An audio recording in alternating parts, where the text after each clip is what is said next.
Wanting to get a little bit more fulfillment in your business or your life this year? Well, in this video, I'm going to share with you some practical steps that you can take to help you overcome your fears so that you can succeed at whatever you're putting on your vision for this year.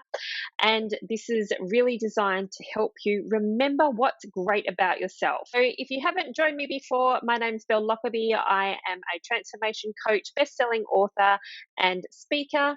And by all means, hit that like and subscribe button if you would like more tips from me on how to be brave and step up, speak up, or start over in business and in life. Okay, so let's dive in, shall we? So, I told you that I was going to give you some practical exercises, and one of the biggest ones to help set you up for success and overcome any fears that might be coming up for you is to do an identity audit. Now, what that means is grabbing a journal, taking some time out, getting a coffee maybe, and finding some quiet space to really have a look at who you were, who you are, and who you are becoming, and even who you are leading in this process. Okay, think about the future story that you want to tell. What's your legacy leadership going to be at this end stage? So, part one that I want to talk to you about through this identity audit is looking at who you were. Now, this is a framework that I learnt when I was going along to writers' retreats called the Septennials Framework, and it really helped me as I wrote my best selling book, Awkward as the New Brave. The Septennials framework means that you're going to break your life down into 7-year chunks, so 0 to 7, 8 to 14, and so on and so forth, and really think about the stories that have shaped you. So, those big standout moments in life, achievements like wins and losses, all equally. Those things that you may feel like have been failings or losses, they have actually helped to shape your resilience and character. You're still here, you're watching this video, you're doing amazing. So remember that this is part of your story. It's around how you have transformed yourself and really giving yourself the opportunity to find the good in what may have not been the easy. If you'd like some guidance for it, I'll pop some notes below for my signature program, Behaving Bravely. The next part, as you go through and look at these things, is really thinking about your core values, your top 5. They become almost like your identity compass for who you are and how you're really living your life and how you've lived your life to this point. Now, if you're not quite sure what your top 5 values are, there can be a really good way to tell them by looking at where you spend your time, where you spend your money, and who you hang out with, and what are some of those key moments where you actually go, this is not something I want to be doing anymore. It's a really good signal that you are completely out of alignment, or when you notice that maybe a relationship comes to a close, it will be because you've experienced a values conflict, that the value hierarchy that you have has started to have a little bit of a shift and you've changed things. So take some time and really consider your core values. If you can, come down to those top 5. The next stage of your identity audit is remembering who you are. That's as in what's making you you right now. Now, one of the game changers for me was becoming Australia's first certified Clifton StrengthsFinder coach.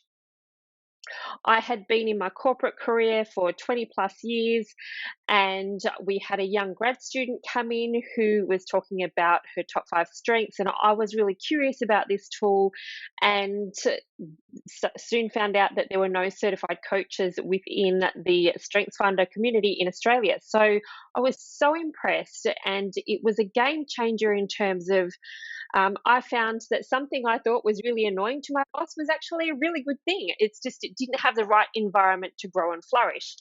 And it was that pivotal point for me where I started working with a coach and creating a plan to look at my options so that I could either look for roles that would be a better fit, or I could actually branch out and start my entrepreneurial journey. And that's actually what I did. I chose entrepreneurship in the end. It's an important point, and I want you to remember that for further on in the video. So, if you don't know what your top 5 strengths are or your innate talents are, and I believe that we are all born with talent, it just turns into a strength of our own when we start to actively invest in it. So if you want to know what they are, I'll pop a link in the resources section for this video in the description so that you can go and discover what your top 5 are. And if you do want to know more, remember you can always reach out. But for me, that really pivotal moment of recognizing all of the good things about myself inspired me to want to make sure that I helped other people, and women in particular, remember what was good about themselves. And in any of the programs that I have run over the past 8 years in my business, StrengthsFinder always finds a way to come through and really turn the lights on and remind people of the good things and how they can actually put it to use. Now, the next area, who you are becoming. And this is about looking at your definition of success for the next stage of life, the next stage of your career, the next stage of whatever you want to go after. This is when fear kicks into play. Anytime we go new level, we're more than likely to encounter a new devil.